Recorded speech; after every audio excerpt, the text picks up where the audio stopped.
Hola, bienvenidas, bienvenidos a la presentación de la revista digital La Máquina de Escribir, año 2, número 4 del mes de noviembre del 2022.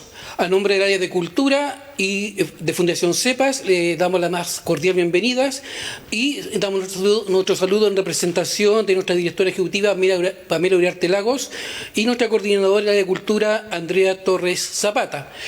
Y especialmente damos las gracias a los escritores que hoy nos acompañan en la presentación de esta revista, y también saludamos a Karina Seguel, escritora de Coronel, que ha estado también trabajando con nosotros en temas de fomento al lector, y a nuestras amigas de siempre de Descubre Otra Caminando, Rosa y Nelly, que son fieles amigas de este espacio cultural.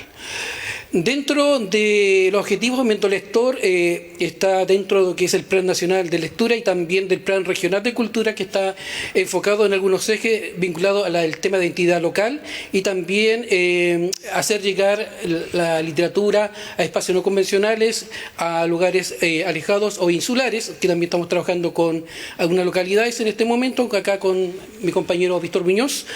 Y también queremos hacer una invitación para hoy miércoles a las 18 horas. Está el programa Miércoles de Letra, que conduce Víctor Muñoz, y acompañado con los panelistas de siempre, Humberto Lagos, Jaime Magna y Lidia Mancilla. Y también hoy a las 18 horas, y también recordar que el 30 de noviembre, a partir de las 11 horas, está el encuentro inclusivo de poesía y bibliotecas allá en la comuna de Coronel, donde también somos parte de la organización junto a la Casa de la Cultura y la Seremi de Cultura Biobío, ¿cierto?, a través de su área de fomento lector.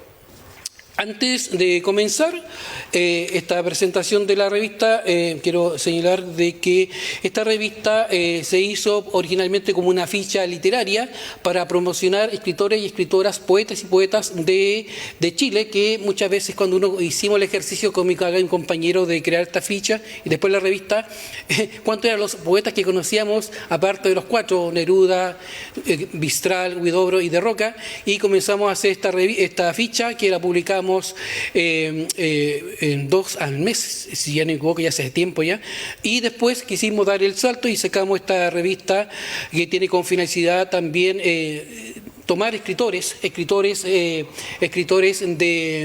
nacionales, ¿cierto?, y poder hacer artículos con ellos, pero también para dar a conocer, y también hacer la promoción de lo que son los escritores locales en diferentes temáticas, y también artículos relacionados con el proceso de creación literaria.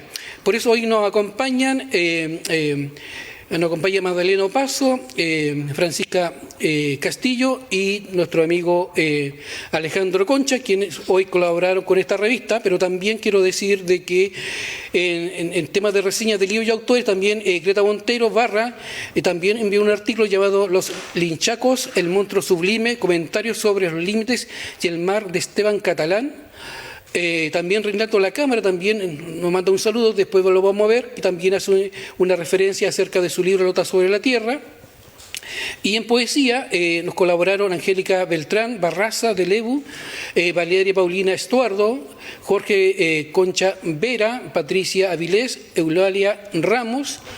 En cuentos está Hugo Constanzo, Rigoberto Costa Lubinet y Rodrigo Miguel Quinteros, que es una colaboración que nos llegó de Argentina. Llegó la revista ya, el PDF, así que nos hizo llegar una colaboración también.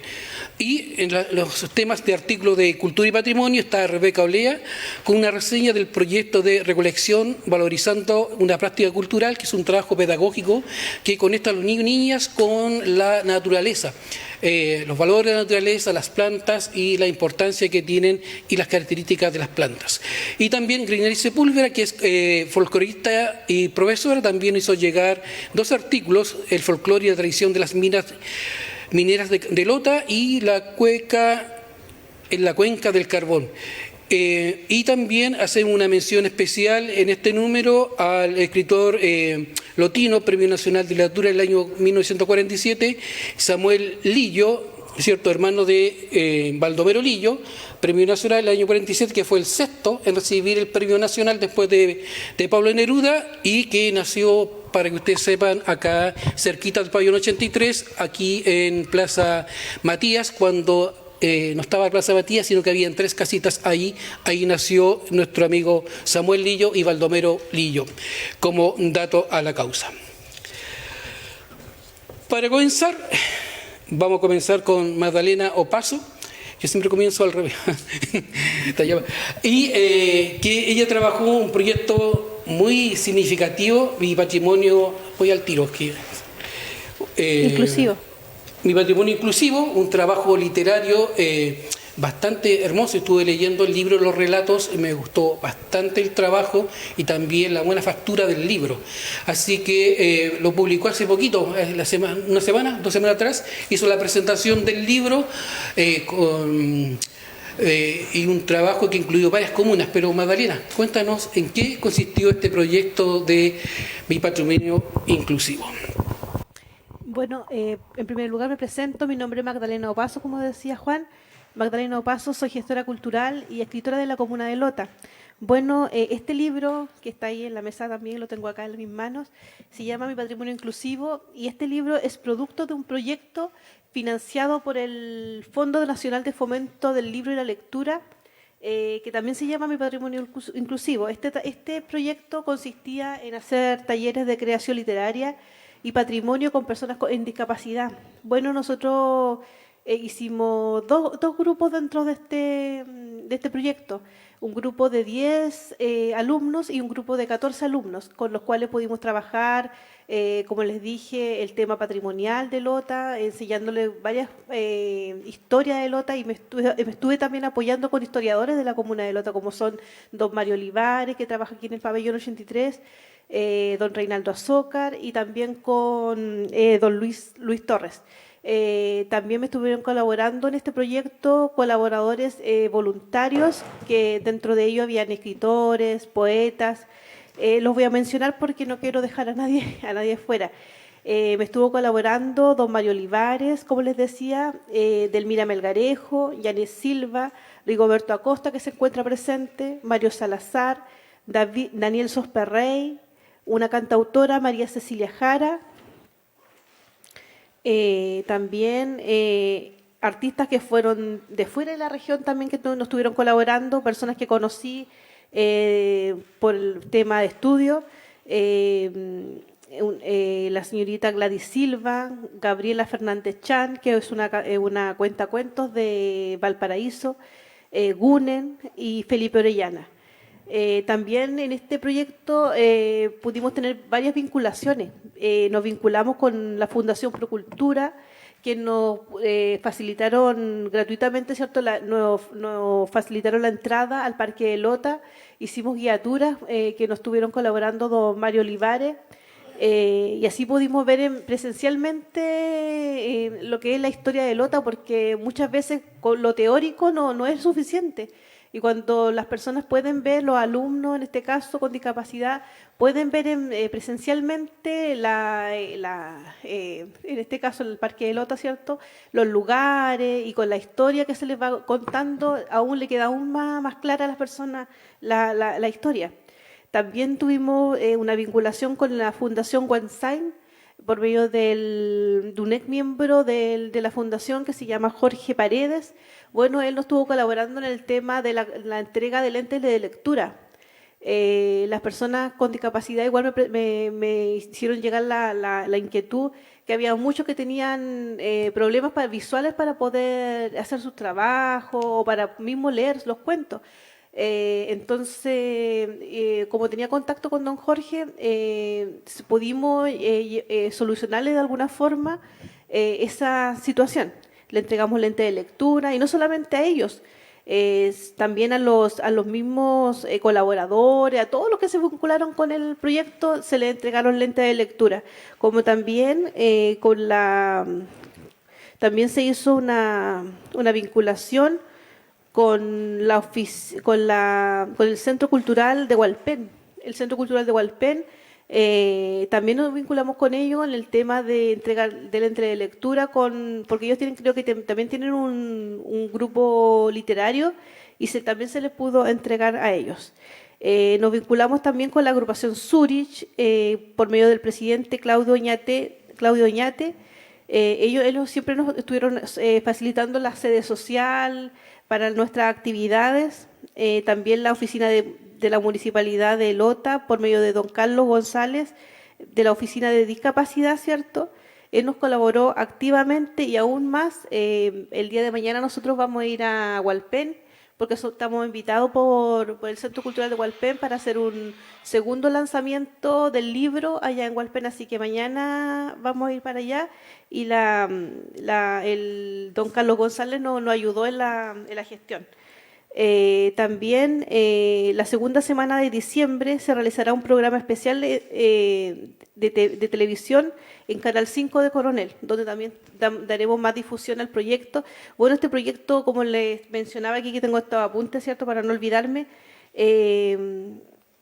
fueron importantes para el tema de la discapacidad. Sabemos que las personas con discapacidad muchas veces son discriminados, muchas veces las personas con discapacidad física o mental, que son las personas que participaron acá, muchas veces son discriminados, son mirados en menos, porque los miran como que no son capaces de hacer cosas.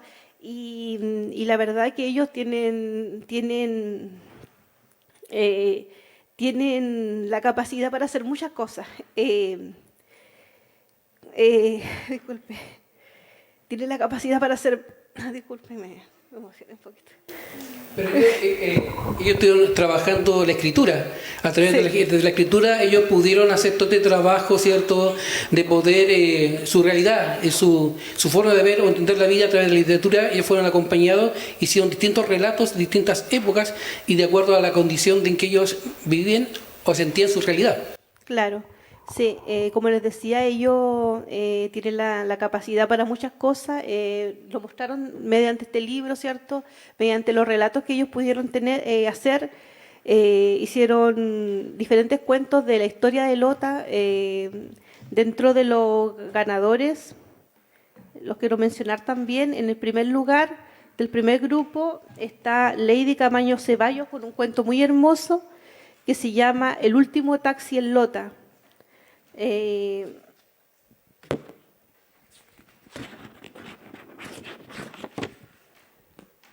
segundo lugar con Sandra Jimena Lincheo, con su cuento Mina del Carbón. Y así diferentes tipos de cuentos. Este libro también está distribuido en diferentes bibliotecas de la comuna de Lota, está en el Liceo 45. Bueno, cuando tengamos el programa de televisión, el programa especial, ahí yo le voy a dar un detalle de todas las bibliotecas, porque más o menos son como serán como unas 9... Serán como unas 13 o 14 bibliotecas de la comuna de Lota y de Coronel, donde van a quedar estos libros. Incluso van a llegar a la biblioteca de Vicuña, también ese lugar. Y bueno, quisiera terminar leyéndole la parte de atrás del libro, la contratapa, que dice: la inclusión es una urgencia de nuestra sociedad, sobre todo lo que tiene que ver con las personas en situación de discapacidad. Sentir lo que vive aquel que fue rechazado o estigmatizado es lo que le falta a mucha gente, aunque suene repetitivo y poco original. Sin embargo, es tan real como el sol brillando sobre la cordillera. La exclusión se da con mayor frecuencia. Se tiende a marginar al raro, al que no es igual al resto y sobre todo a quien vive en discapacidad física o mental. Por lo tanto, mi patrimonio inclusivo pretende ser un medio de visibilización y difusión de las expresiones literarias de aquellas personas que se mueven a un ritmo diferente.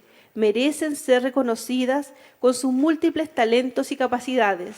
No debemos subestimarlas. La cultura, el arte y el patrimonio es un derecho de todo ser humano que habita nuestro territorio, porque cuando aprendemos a amar nuestra historia, la identidad cultural de nuestros pueblos perdura a través del tiempo. Muchas gracias.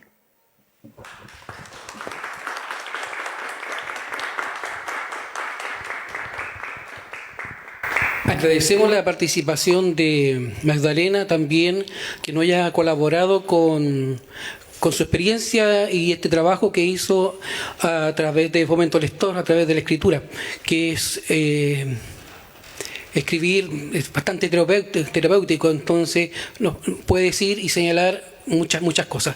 Entonces, en ese sentido, estamos, cuando nos invitó a la presentación del libro, acá con mi compañero Víctor Muñoz, encargado de Fomento Lector, comentamos de que libros como este son un aporte y son necesarios, justamente porque la construcción de las realidades se hacen a través de las experiencias personales. Así que gracias, Magdalena, por tu trabajo y gracias por colaborar en esta cuarta edición de la revista La Máquina de Escribir.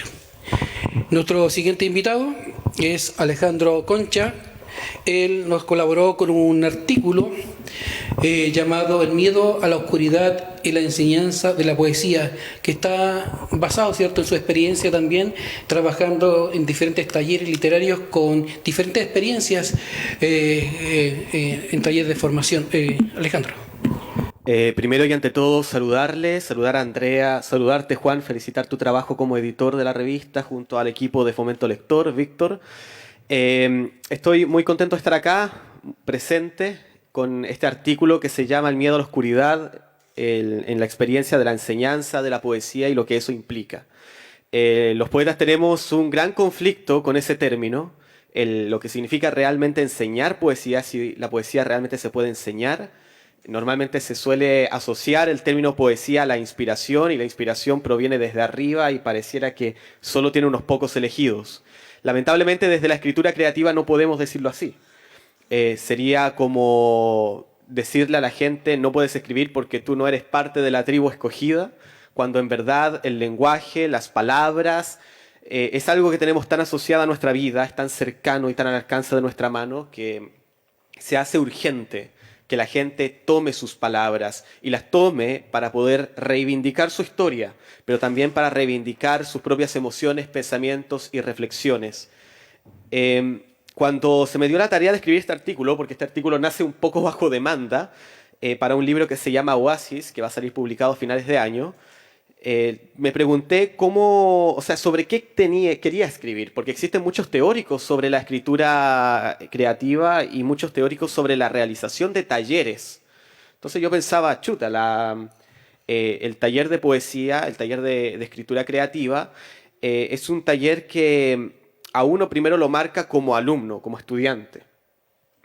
Y empezaba a pensar en mi propia experiencia, no como monitor, sino como persona que recibe estos conocimientos y estas herramientas.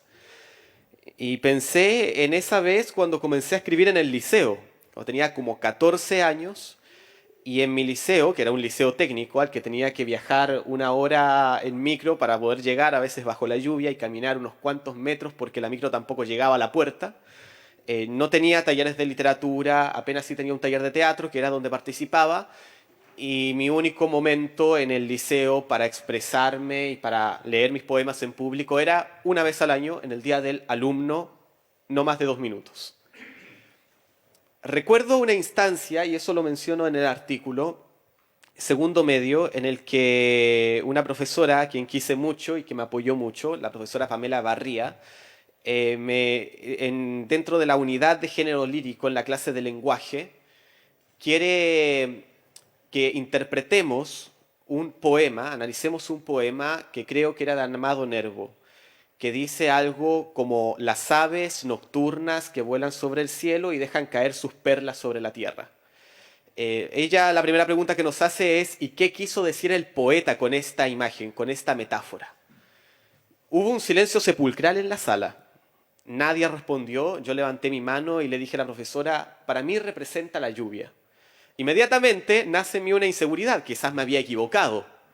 Quizás no era la lluvia, era la noche. Quizás esas perlas eran las estrellas. Y ahí descubrí la magia de la metáfora, esta grieta en la realidad que se genera cuando dos realidades chocan dentro de un mismo verso. La profesora dio por aceptable mi respuesta y dijo algo que me marcó para siempre y que me quedó revoloteando. Que yo sé que no lo hizo con mala intención, de hecho fue un halago. Tú, Alejandro, eres poeta, te gusta leer poesía, escribes poesía y por ende entiendes a otros poetas. Sin embargo, esa frase a mí me generó una especie de conflicto interior como adolescente, porque yo escribía primero para expresarme y para entender por qué procesos estaba pasando al momento de vivir esa etapa que todos vivimos de máxima fragilidad, ¿verdad? Y pensaba, chuta, como escritor, como poeta, estoy condenado solamente a entender a otros poetas, a entender a otros escritores, y solo otros escritores y poetas pueden entenderme. Sin querer, la profesora me había aislado, como el niño poeta del curso, del resto de mis compañeros, que eran la masa, que no tenían acceso a ese conocimiento, cuando en verdad para mí la poesía y las palabras eran comunicación. Entonces, lo que planteo en el artículo, a modo de resumen, es cómo empezamos a implantar desconfianzas en el proceso de la escritura. Empezamos a generar distancias en el proceso de la enseñanza de la poesía. Ya cómo generamos prejuicios en torno al proceso de la poesía. La poesía como algo hermético, como algo inaccesible. Cuando yo llego a un aula de clases y tengo que explicar poesía al resto, yo parto desde la pregunta de qué significa poesía, pero no lo que dice Celaya, o no lo que dice Gamoneda, o no lo que dicen otros escritores que han pensado muchas veces el fenómeno de la poesía, sino desde ustedes, como estudiantes, ¿qué piensan sobre el escribir poesía? La primera gran respuesta que me nace es: nosotros no leemos poesía porque es algo difícil, es algo que está allá, que está en los libros muertos, cuando en verdad la poesía es algo que late, que vive y que es tan cercana a nuestras vidas cotidianas que es necesario reivindicar para hacer primero una sociedad más sensible, más empática, pero también para crear seres humanos más integrales. En ese sentido, de ahí la necesidad de esclarecer este término, pero también de ahí la necesidad de que la poesía y la escritura se conviertan en una experiencia dentro de quienes están en el aula de clases. Y ese es mi cuestionamiento en el artículo. El cómo estamos enseñando la poesía. ¿Qué prejuicios tenemos los adultos cuando llegamos frente a un grupo de estudiantes al momento de llevar un poema y le preguntamos qué quiere decir el autor, cuando en verdad lo que importa es qué es lo que nos quiere decir el poema ahora?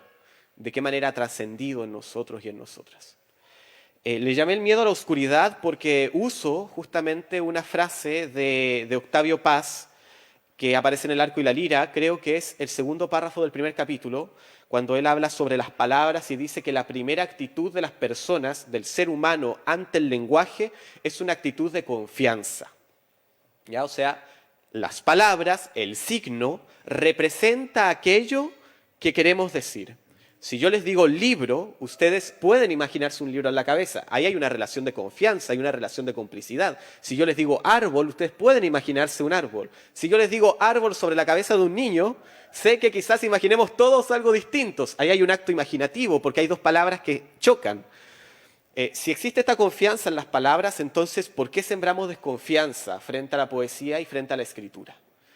Dice Federico García Lorca, en un ensayo sobre Góngora, que publica en el año 1936, que el poeta es algo así como un cazador en la noche, y que su objetivo es mantener el temple en la oscuridad del bosque para salir a cazar aquellas palabras y aquellas imágenes que se mueven dentro de este ambiente.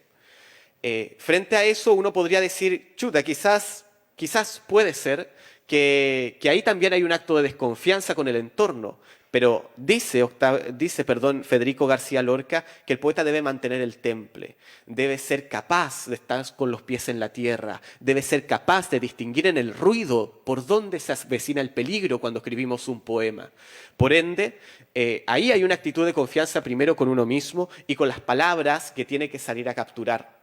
Miedo a la oscuridad, le puse así porque el artículo termina diciendo que, y es mi conclusión, que el acto de la reflexión reflexión es una palabra que viene de la física. ¿Ya? La reflexión ocurre cuando la luz choca contra los objetos, como en la oscuridad del bosque, choca contra los objetos y empieza a develar un paisaje.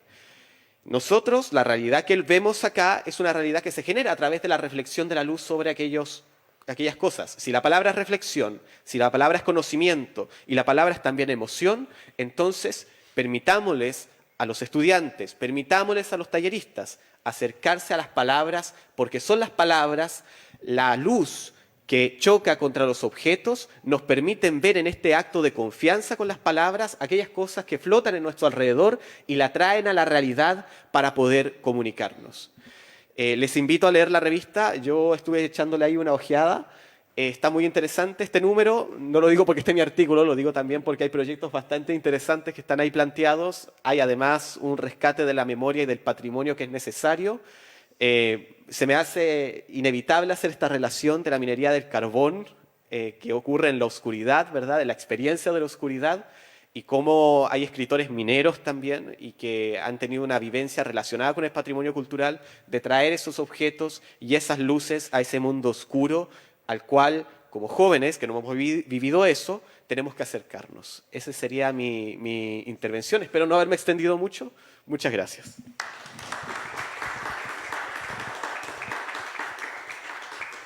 Estuviste dentro del tiempo, igual agregar que la pasión. Hay mucha pasión en tu relato y mucha pasión en el compromiso de que justamente esa barrera que te pusieron no sea una barrera para tu trabajo con respecto a cómo entender la poesía. Así que gracias, Alejandro, por colaborar con nosotros. Es un colaborador permanente también y llevamos un buen tiempo trabajando con él acá en el área de Fomento Lector. Nuestra siguiente invitada, Daniela Castillo Valenzuela, ella escribió una novela de ciencia ficción, Cielo de Acero. La conocí hace unos meses atrás en un encuentro de escritores ahí en la Casa de la Cultura de Coronel y me llamó la atención de que alguien estuviera escribiendo ciencia ficción acá en la zona. Entonces siempre hay poesía o hay relatos en relación a temas locales o otros temas que no son justamente la ciencia ficción, así que fue justamente lo que me llamó la atención con respecto al trabajo que ella estaba haciendo. Todavía no leo la novela, hoy día voy a leerla a partir de hoy día, y la quise invitar a poder hacer un artículo acerca de su novela y también una entrevista de cómo ella hizo el proceso creativo, cómo creó el mundo que relata en esa novela que se llama Cielo de Acero. Daniela, bienvenida, gracias por colaborar y estar acá con nosotros. Muchas gracias, Juan Torres, por la invitación y agregar también de que estoy muy contenta de que aquí en Coronel, en la comuna, se abra, digamos, también como al futuro, ¿cierto? Porque está muy bien que escriban sobre las raíces y el origen de cómo todo aquí se dio, ¿cierto? Tanto la infraestructura, todos los patrimonios que tenemos y qué rico que se rescate a través del arte. Sí agregar que también podemos colocarle ahí un poquito de fantasía, como la ciencia ficción a veces que se subestima, ¿cierto?, a los escritores de este género porque muchos lo ven como ridículo, porque como que inventan sus mundos, crean, digamos, mundos alternativos que suelen ser para nosotros muy lejanos. Pero el objetivo del escritor de ciencia ficción es abrir nuestras mentes simplemente y pensar de que a lo mejor sí efectivamente coexistimos con todo lo que ellos relatan en su historia. Porque hay infinitas posibilidades de que nosotros no estemos solos, por ejemplo, de que existan otras, como decía el poeta Alejandro, de que tanto el poema como la escritura y el arte es como un código, ¿cierto? Es como, es por así decirlo, un lenguaje, ¿ya? Y el escritor de por sí se conecta con esa fuente, ¿ya? Con esa fuente inspirativa que puede ser que sea un código incluso extraterrestre, ¿ya? Le estoy colocando ahí, le estoy agregando, ¿cierto?, como una parte de lo que hago, de mi trabajo, ¿cierto? Porque en realidad no conocemos todo, ¿ya? La ciencia todavía está tratando de descubrir los misterios del universo, nuevas leyes de la física, y los escritores de ciencia ficción nos aferramos a eso, ya nos aferramos a lo nuevo, a lo que puede ser, podría ser. Entonces eso nos inspira muchísimo. Y bueno, yo soy Daniela Castillo, yo estudié Relaciones Públicas, no estudié nada relacionado con la ciencia, pero yo cuando empecé a terminar mi carrera de Relaciones Públicas me empecé a cuestionar muchas cosas. Mi pregunta fue la primera pregunta que quizás todos los escritores se plantean. ¿Quiénes somos? ¿Quién soy, por ejemplo? ¿Hacia dónde vamos también como seres humanos? Y bueno, todas esas preguntas la ciencia ficción siento que me apoyó, ya como que me ayudó a resolver todas esas incógnitas. Y bueno, en realidad yo empecé a trabajar, ¿cierto?, en esto de poder estudiar un poco más sobre ciencia, comprar libros, empecé a escribir relatos cortos de historias ficticias, y de repente mi mano simplemente empezó a escribir, a escribir, a escribir, y me di cuenta que empecé a crear toda una historia, un mundo, personaje, y yo soy novelista, a mí me encanta crear personajes ficticios, y mezclarlo y colocarlo, introducirlo en un mundo tecnológico, porque a mí me encanta todo lo que es la tecnología y obviamente que se ancle un poco con el pasado, porque todo lo que tenemos aquí aquí en Lota, Coronel, todo fue gracias a las máquinas también. Entonces, de cierta manera, el futuro está tan cerca de nosotros en este momento, tanto en el pasado, el presente y en el futuro, que más adelante las máquinas van a seguir siendo parte de nuestra vida. Y por esa razón quise incluir en mi novela personajes que se relacionaran con las máquinas, pero ya desde un enfoque más humano, ¿ya? O sea, las máquinas en algún momento van a empezar a hablar igual que nosotros, ya hablan, pero de forma programada, pero va a llegar un punto en el que va a haber una singularidad y que puede considerarse como una inteligencia artificial mucho más avanzada, que va a empezar a cuestionar también su existencia, ¿ya? Y va a ser tan compleja como nosotros. Pero todo depende de cómo nosotros la empecemos a abarcar, ¿cierto? Cómo nosotros también nos empezamos a relacionar. O sea, es importante que nosotros como humanos empecemos a trabajar las relaciones interpersonales, ser más humanos, como decía Alejandro, la sensibilidad a través del arte, de ser más empáticos, de entender, por ejemplo, a un escritor, de entender por qué escribió eso, por ejemplo, qué es lo que lo inspiró. Y así todos trabajamos en equipo, ¿cierto? Y podemos inspirar a otras personas también a plantear sus propias hipótesis, sus propias teorías acerca del mundo y también de cómo nosotros nos desempeñamos como seres humanos. Muchas veces a nosotros nos programan desde pequeños que tenemos que ser tal cosa porque si no, no vamos a ser grandes personas o no vamos a ser valorados incluso por nuestras propias familias, pero la libertad que tenemos, nosotros nacemos libres. Entonces, nosotros podemos ser dueños de nuestros pensamientos quizás hasta cuando fallezcamos, ¿cierto? Nosotros seguimos siendo libres, porque nuestros pensamientos siguen siendo nuestros, a pesar de que nos imponen ideología, nos colocan, nos introducen un chip, por así decirlo, para que nosotros seamos todos iguales, ¿cierto? Obviamente que siempre eso se relaciona con un bien común, pero ¿hasta dónde puede llegar ese bien común? A lo mejor no nos va a llevar a un buen sitio. Quizá habría que empezar a pensar todos en conjunto y dirigirse a un mismo objetivo, que es rescatarnos nosotros como especie. Y el futuro nos ha ayudado de cierta manera, o sea, los escritores de ciencia ficción nos ha ayudado a abrir un poquito la mente y a poder despertar esta parte que está dormida, que es empezar a pensar por nosotros mismos, a crear nuestras propias teorías y cuestionar, ¿cierto? Cuestionar y discrepar lo que se dice, ya sea en los medios, porque la libertad no está afuera, está aquí adentro, ¿ya? Y bueno...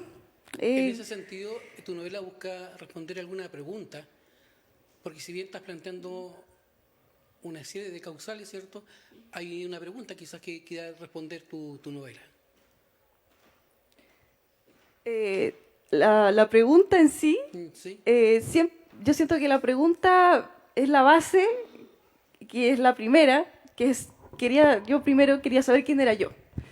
Y de ahí viene todo digamos que la primera pregunta me ayudó a desglosar más preguntas. Entonces yo todavía estoy como digamos que el escritor siempre tiene como estas crisis, ¿cierto?, existenciales, porque se pregunta, es curioso, todos los escritores somos curiosos, sobre todo los de ciencia ficción, que nos gusta crear de alguna forma de una especie de irrealidad, pero que esa irrealidad en el futuro a lo mejor sirva para inspirar, ya sea los profesionales de la tecnología, por ejemplo, de la robótica, que ellos puedan elaborar incluso un mismo producto que un escritor elaboró en una novela, por ejemplo. Pero todo viene de mi pregunta, yo creo que como la pregunta base, ¿cierto?, de quiénes somos. Y luego de eso, ahora yo estoy obviamente a través de esta novela resolví varias incógnitas, pero siento que hay más. Siempre cuando uno se pregunta algo, al final aparecen miles de preguntas, y así como también miles de respuestas. Pero la idea es llegar, ¿cierto?, a una armonía, ¿ya? A una armonía y pensar de que simplemente tú estás haciendo este trabajo para los demás, no para uno. O sea, yo siento que yo al menos cuando escribo, no escribo para mí. Al principio sí escribía para mí, pero dije, no, quiero escribir para el resto, quiero que el mundo se inspire o piense por sí mismo, empiece a ver las cosas desde otra perspectiva. Y esa es mi idea, esa es mi misión a través de la escritura. Porque el escritor de ciencia ficción no solamente escribe de su mundo interno, no solamente habla del aspecto psicológico de sí mismo, ni de sus sentimientos, sino que se enfoca más a nivel global, lo que pasa ahora ya a nivel de sociedad, las religiones, por ejemplo, la política incluso, cuestiona y o sea, más que desglosar, como que rompe un poco el esquema para que empiecen a aparecer otras nuevas pensamientos, nuevas políticas, nuevas formas de vivir, a través también de todo lo que se nos viene, porque mi novela empieza, digamos que se ambienta en el año 2050, y creo que tengo estimado que en ese año van a haber muchos cambios a nivel tecnológico, como también cambios a nivel de planeta. Vamos a experimentar, digamos, un cambio a nivel climático y el aceleramiento del calentamiento global. Cada vez ya vamos a salir de la casa y vamos a tener que prácticamente colocarnos un traje para poder respirar, ¿ya? Entonces, quiero preparar más que nada como lo que se podría llegar digamos, acontecer durante esos periodos de entre 2040 y 2050, pero quiero como también suavizar un poco esta parte caótica que vamos a vivir a nivel del planeta, que es la tecnología que va a estar tan cercana a nosotros, que nos va a permitir funcionar, ya nos va a poder permitir que nosotros vivamos, entre comillas, de forma armoniosa, de forma cotidiana, los quehaceres que tenemos que hacer diariamente, pero a través de estas herramientas que es la tecnología, que es la extensión, que nos va a permitir mejorar la calidad de salud, ¿cierto? También todo lo que tenga que ver con recuperar, ¿cierto?, la biodiversidad del planeta. Y no verla como nuestra enemiga, ¿ya? Lo que tenemos que ver como nuestro enemigo es nuestras sombras, ¿ya? Nosotros como seres humanos, como especie, tenemos que trabajar nuestras sombras para que la tecnología sea el reflejo de nosotros mismos, ¿ya? Y bueno, me extendí un poco. Gracias, Juan Torres. Agradecemos la presencia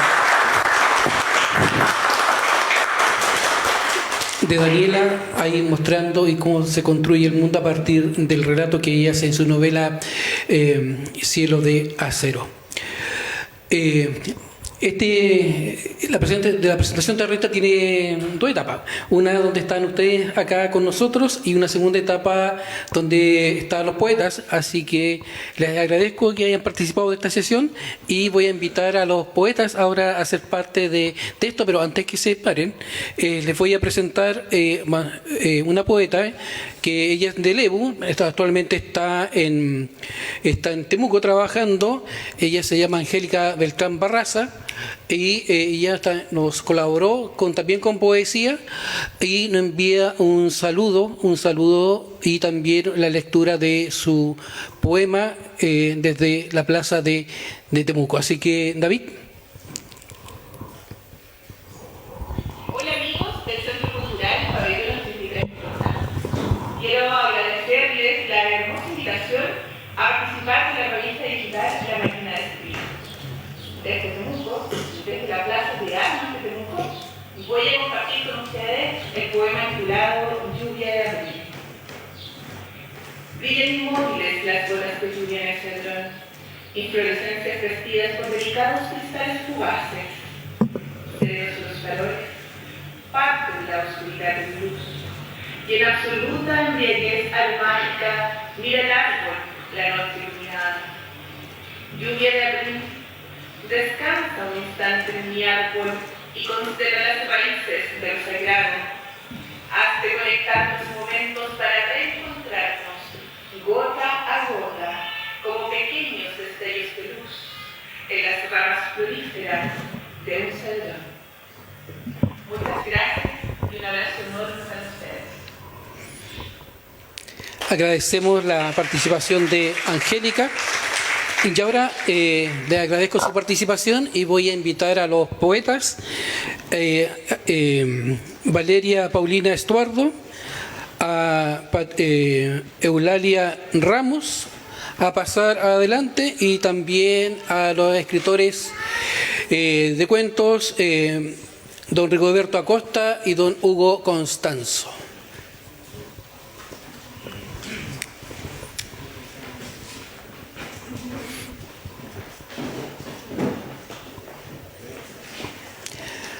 Vamos a empezar entonces con poesía y los caballeros van a cerrar esta parte de la presentación de la revista.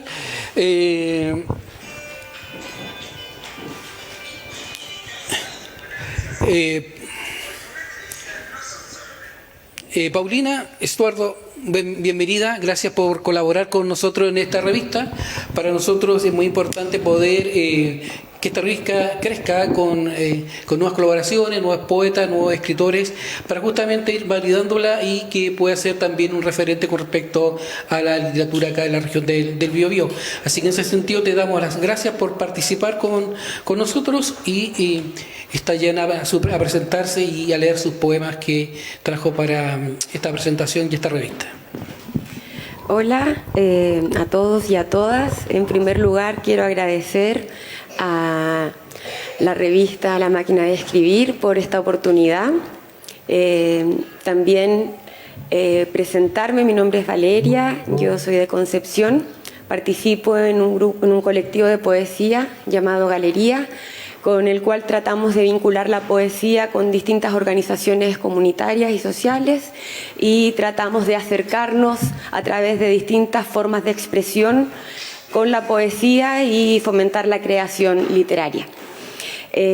A continuación les quiero leer unos poemas de un poemario inédito llamado Un país llamado Olvido, que no son los poemas que están en la revista, pero en el contexto me dieron ganas de compartirles estos 3 poemas.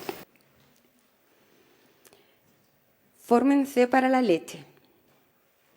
Comida en un plato que no vacía. Eternidad del alimento, una cuchara.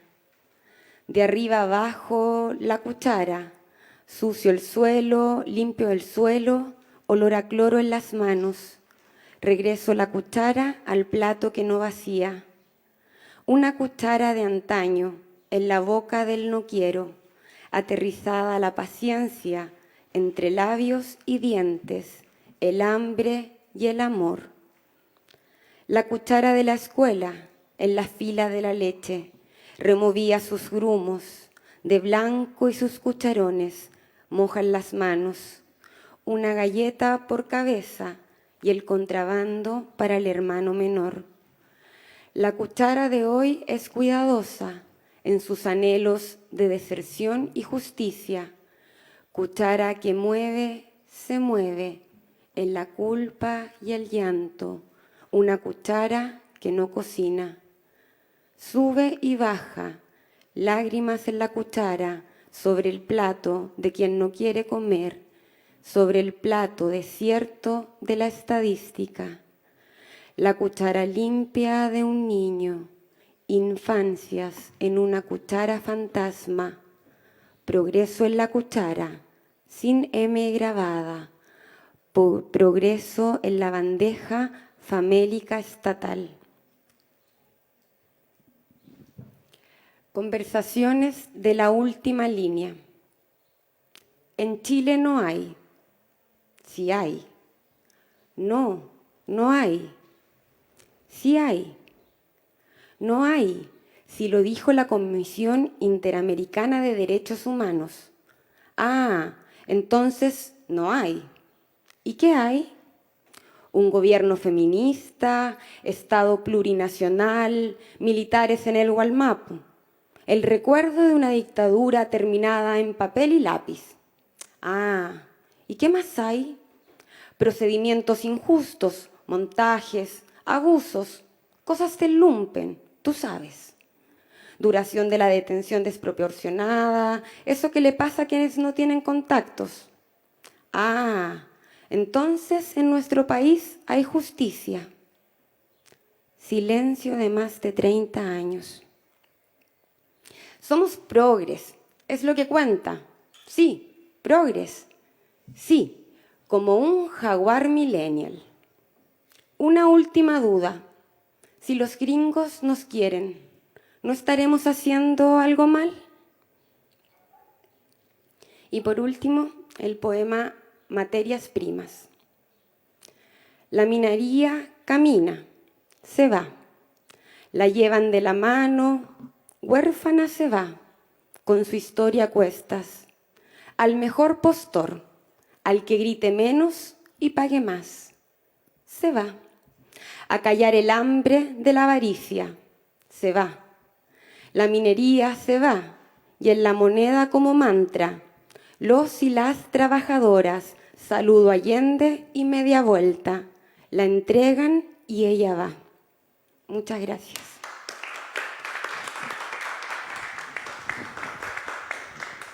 Gracias por colaborar. Le recordamos a los invitados y también a los que nos escuchan por la señal online de Fundación CEPA, el pabellón 83, de que la revista la pueden descargar desde la página web cepa.cl. Pueden descargar la revista y si no pueden descargarla, nos pueden solicitar el PDF y hacemos extensiva el PDF de esta revista a quien lo necesite. Nuestra siguiente invitada es Eulalia Ramos. Ella es escritora, integrante de la compuerta número 12, que también colaboró con la revista. Bienvenida. Muchas gracias, Juan, y muchas gracias a todos. Para mí es muy grato compartir con ustedes estas instancias. Agradezco a Fundación CEPA la invitación a participar en esta revista. Espero y le vaticino todo el éxito. De verdad, yo también quisiera compartir mis letras. Yo escribí unos poemas y, bueno, pasaré a leerlos en este momento.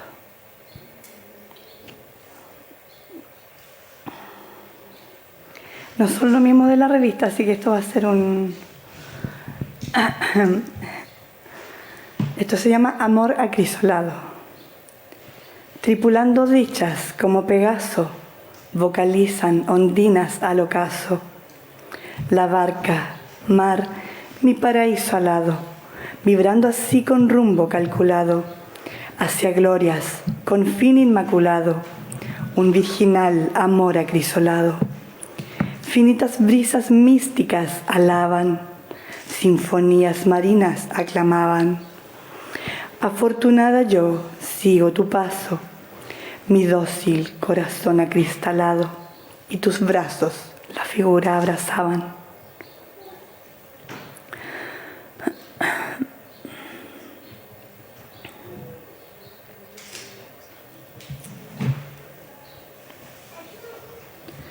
Árbol sagrado,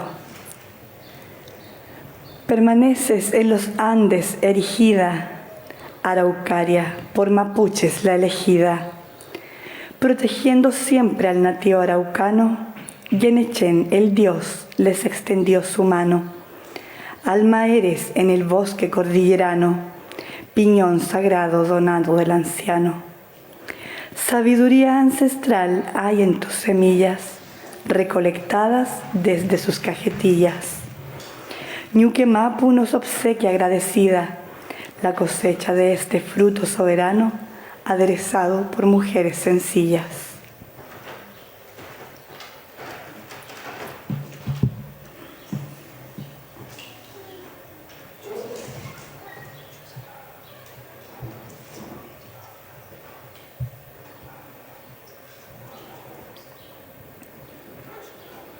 Y esto se titula Índigo Albor.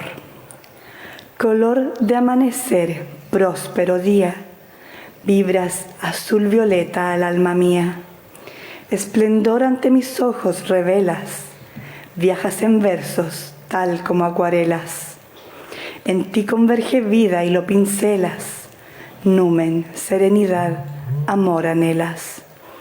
Galáctico reflejo, eres fulgor. Perfecto paisaje cautivador. Razón etérea, dulce armonía. Entona el sol luminosas estelas. Vigoroso portento creador. Eso sería para compartir. Gracias, Eulalia. Ella es una colaboradora y forma parte de la agrupación de escritores de la Compuerta número 12, que ya está funcionando y también está levantando varios proyectos para el 2023, su plan de trabajo y también un área de proyecto que también va a implementar este próximo año para postular a varias líneas de fondo concursables. Así que muy bien por la agrupación de escritores La Compuerta número 12.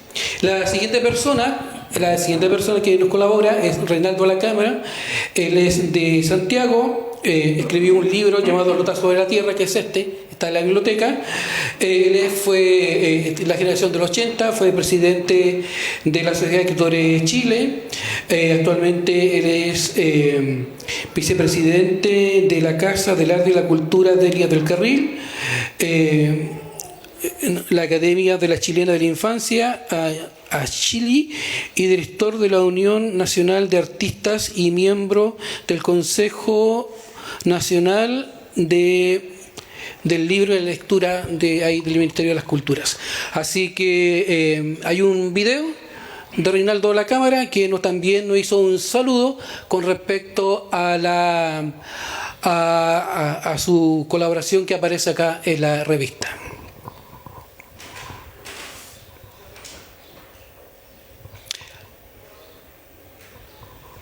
Un cariñoso saludo a todos los asistentes de esta importantísima ceremonia.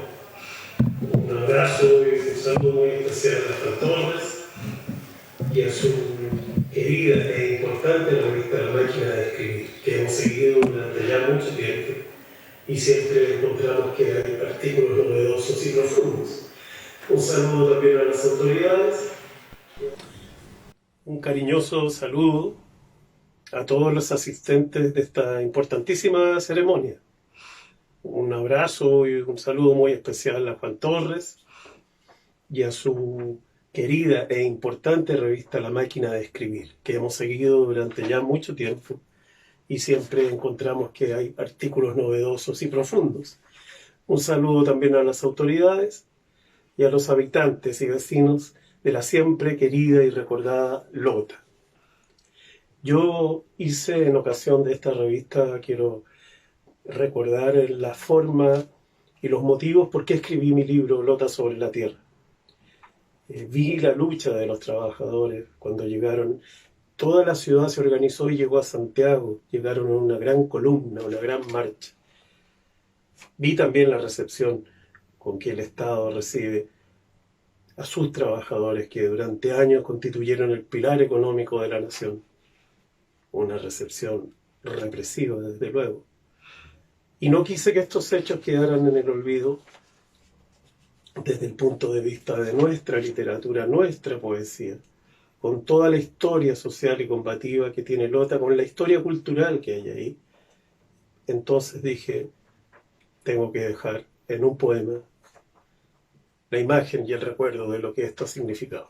Fui a Lota, investigué, fui recibido, fui con mi compañera, me recibieron de una forma magnífica, guardo todo el agradecimiento en mi corazón, y de esa forma nacieron estos versos que hoy día reviven a través de esta importante revista.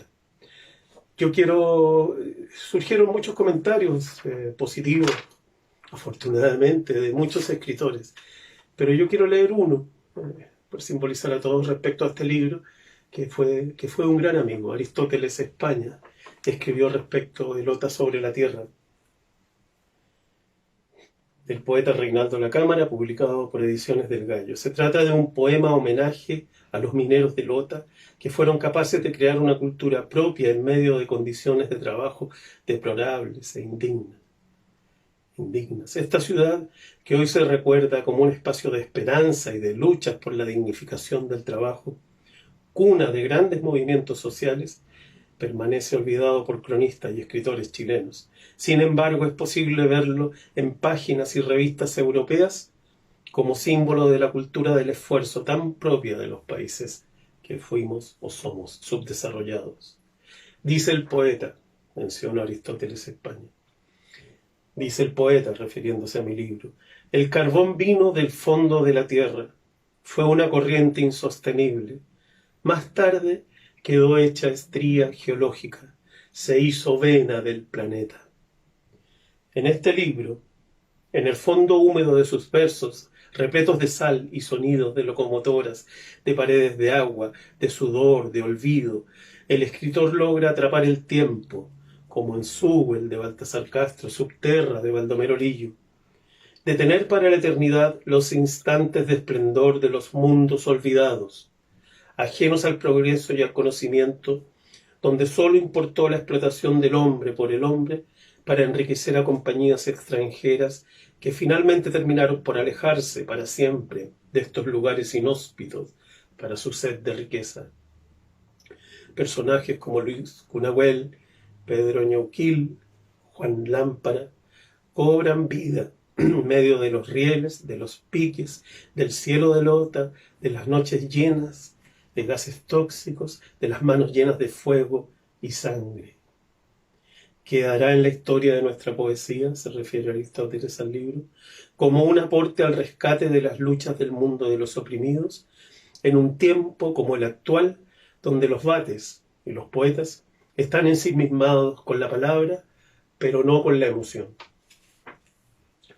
Bueno, y para despedirme y reiterar mis cariñosos saludos y agradecimientos a toda la gente que conocí en Lota, voy a leer, por supuesto reiterando mi abrazo a Juan, voy a leer el último poema de este libro, que se llama Despedida, que está hecho a manera de canción, como una marcha.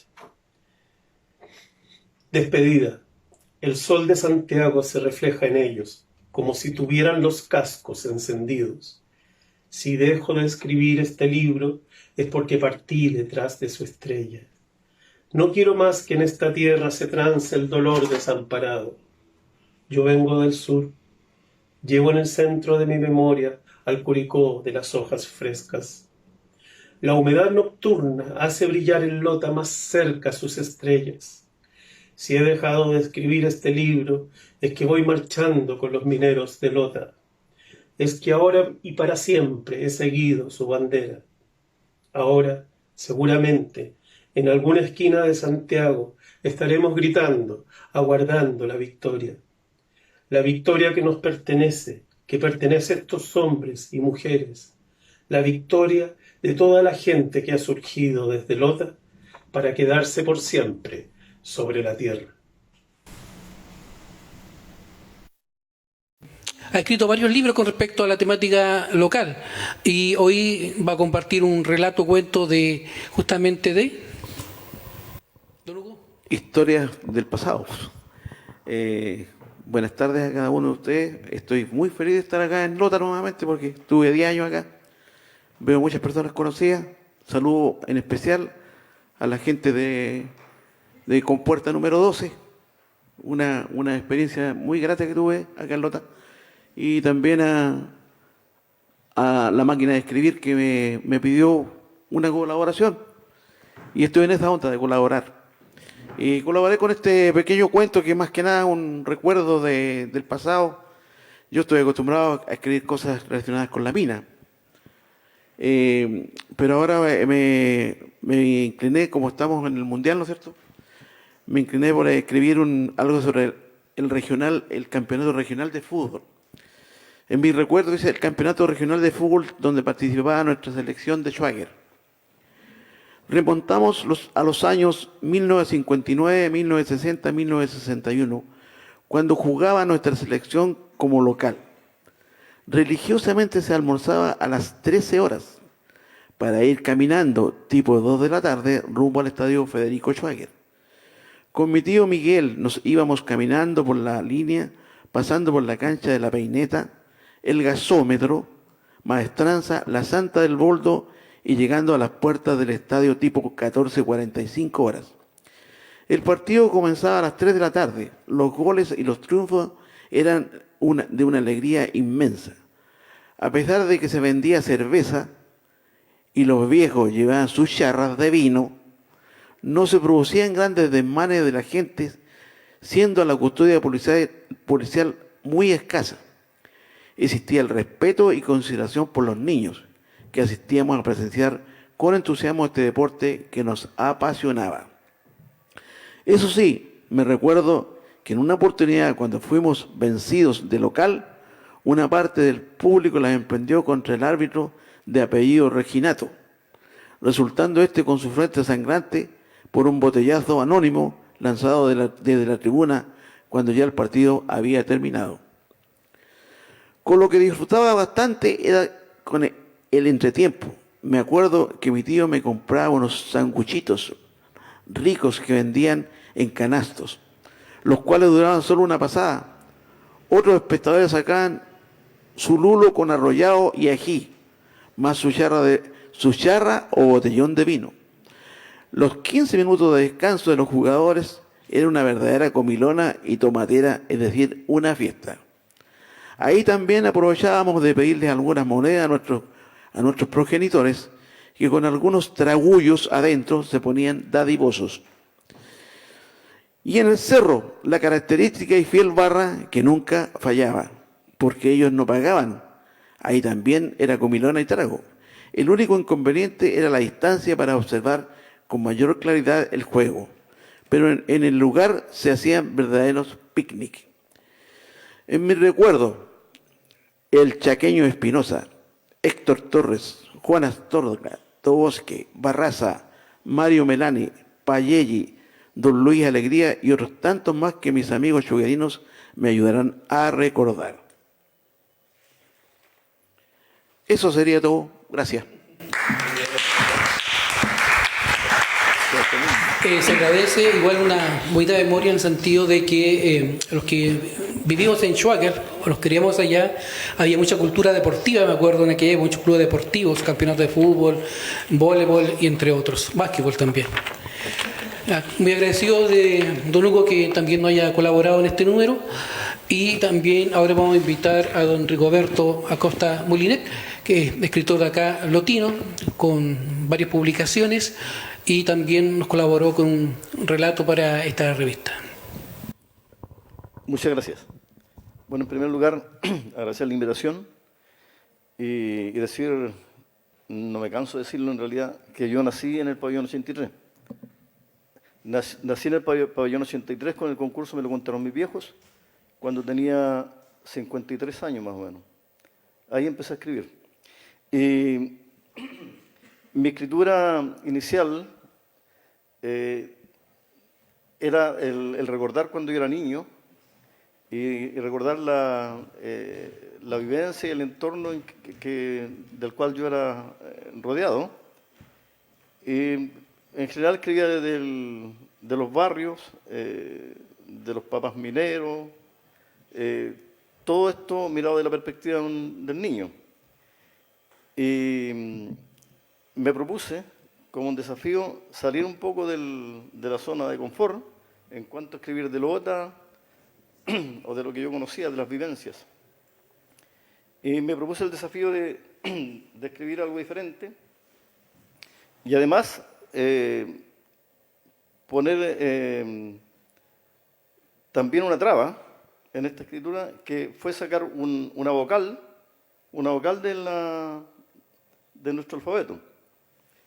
Y así nació este cuento que se llama Secuestrada.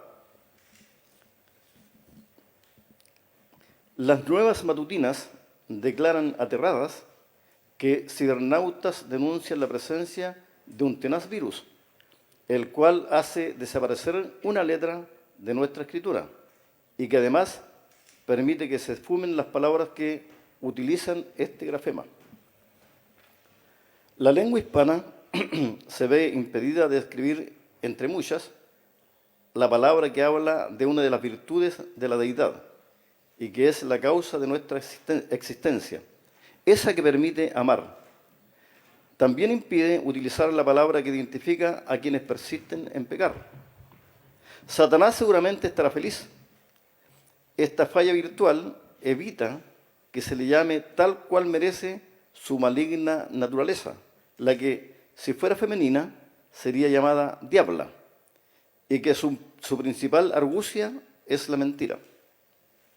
A pesar que las agencias de inteligencia mundial reunidas en Bruselas admiten que se encuentran ante un enigma indescifrable, advierten cautas que existe una luz de esperanza y que las primeras pistas apuntan a una ciudad minera ubicada al sur de Chile. Pasada una semana, distintas entidades encabezadas por la CIA americana y la KGB rusa arriban a nuestra ciudad en busca de quien, según afirman, puede salvar a la humanidad de esta tragedia gramatical. Se trata de una niña de 17 primaveras que vive en la parte alta de la ciudad, cerca de la Casa de la Mujer. Se llama Juana Pérez Abarca, hija única de la señora Humilde. Su madre sueña que algún día Juanita se titule de ingeniera virtual. Afirma que su hija desde pequeña le gustaba la cibernética y cuántas materias se relacionara con esta mística esfera. Juanita es mi amiga.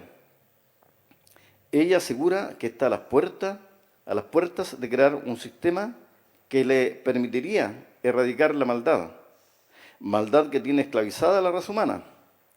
También afirma alarmada saber que mentes siniestras intentan sumir a la humanidad en una verdadera pesadilla virtual y que ella trabaja arduamente para impedir tal tragedia. A ella le falta saber que la humanidad nunca cambiará y que necesita urgente recibir la verdad. La Biblia enseña que la verdad es Jesús, ese ser celestial que cancela mediante su vida entregada en la cruz la deuda de nuestras culpas. Recibirle a Él es ser verdaderamente libre. En la actualidad, Juanita y su madre viven en Tesa. La NASA cubre, además de la estadía, una beca académica para esta destacada alumna chilena. Se espera que en cualquier instante se revele la clave que eliminará definitivamente este cáncer virtual. Al relatar esta increíble aventura, aún permanece la dificultad Voy a repetir. Al relatar esta increíble aventura, aún permanece la dificultad gramatical, de manera que la letra secuestrada nunca aparece en esta narrativa. Postdata, mi equipo se acaba de reiniciar. Al parecer, Juanita encontró la solución. Gracias, don Rigoberto. Gracias por su colaboración y también reconocer el trabajo que hemos hecho durante años a través del concurso Me lo contaron mis viejos, que fue, como usted dice, el nacimiento y su descubrimiento como escritor acá de la comuna de Lota. Gracias.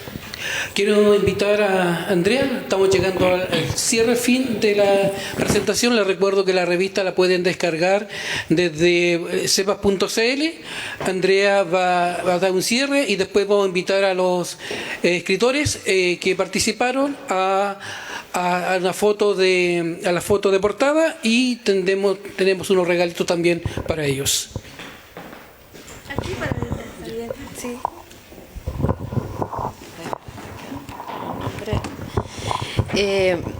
Bueno, primero que todo, agradecer la presencia en el Salón Baldomero Lillo, en este lanzamiento de la revista virtual La Máquina de Escribir. Es un placer para nosotros estar nuevamente con ustedes acá en el Centro Cultural Pabellón 83, agradecer a nuestra audiencia virtual también que nos sigue a través de nuestras redes sociales, pero principalmente agradecer con mucho afecto a nuestros amigos escritores, a nuestros amigos poetas que hoy día nos acompañaron acá en el panel, en la conversación, nos compartieron sus obras, sus vivencias, sus experiencias, su proceso creativo. Para nosotros es muy importante generar estos espacios de fomento lector y por supuesto la acogida también que tuvieron en participar en la revista La Máquina de Escribir. Así que un agradecimiento a cada uno de ustedes, me gustaría nombrarlos. Yo soy un poquito mala para memorizar nombres, así que los quiero mencionar. Alejandro Concha, muchas gracias. Daniela Castillo, Magdalena Opaso, muchísimas gracias. Valeria Paulina Estuardo, Eulalia Ramos, muchísimas gracias. Rigoberto Acosta, amigo del Pabellón 83, como bien dice, aquí creció literariamente, le agradecemos siempre su comentario.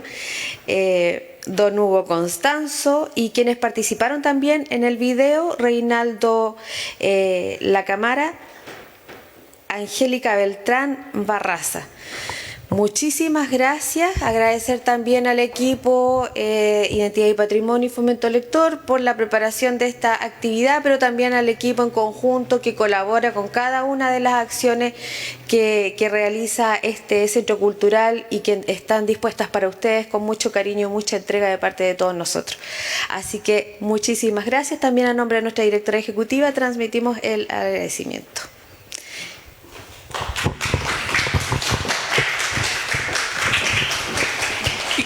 Gracias, como dice acá Andrea, y ahora lo voy a invitar a los que participaron de esta presentación a que podamos sacar la fotito y tenemos también un regalo para ustedes por haber participado de...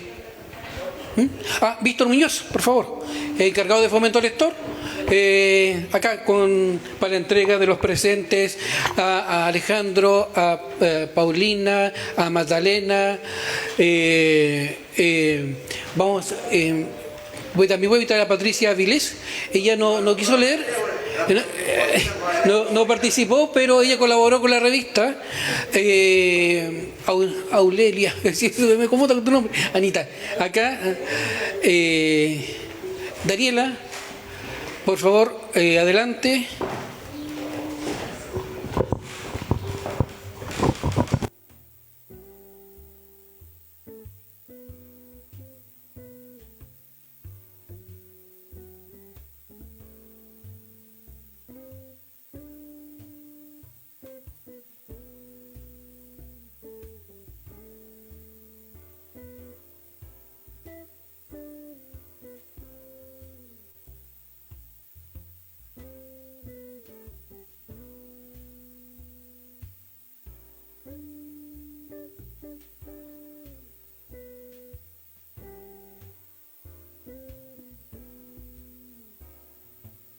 Gracias, muy agradecido de su colaboración, de su participación. Las fotos van a estar en el Face de Fundación CEPAS y el video que hicimos un día de la presentación también estará en el Face de Fundación CEPAS. Muchas gracias y nos vemos